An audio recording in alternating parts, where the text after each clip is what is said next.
ඔයා හැමදෑම මෙතනින් කෝච්චි යනවා. ඒත් ඔයා දන්නවද මේ බිල්ඩිම හැදුවේ ඔයාව බය කරන්න කියලා. නිකම්ම ස්ටේෂන් එකක් වගේ පෙනුනට මිලානෝ චෙන්ත්‍රාලේ කියන්නේ බලය පෙන්වන යෝධයෙක්.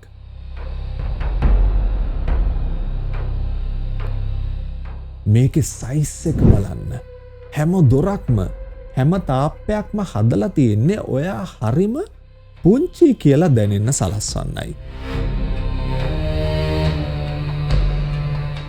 ඇයි දන්නවද? ඒ කාලේ පාලකයා වුණු මුසොලෝනි ඕමනාවෙන්ම තමයි මේකේ ප්ලෑන් එක වෙනස් කරේ. ෆැසිස්ට් පාලනයේ බලය ඉස්සරහා මිනිසුන්ව යටත් කරගන්නයි මේ විදිහට නිර්මාණය කරේ.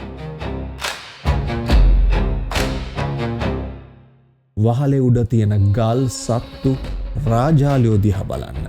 මේවා රෝම අධිරාජ්‍යයේ ගොඩනැගිලි වලට සමානයි.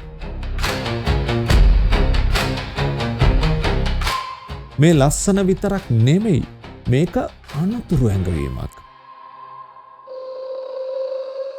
ඊළඟ පාර කෝච්චියට නගින්න කලින් විනාඩියක් උඩ බලන්න. ඉතාලියේ රහස් දැනගන්න එක්ස්ප්ලෝර් විත් රසික සබ්ස්ක්‍රයිබ් කරන්න. මොකද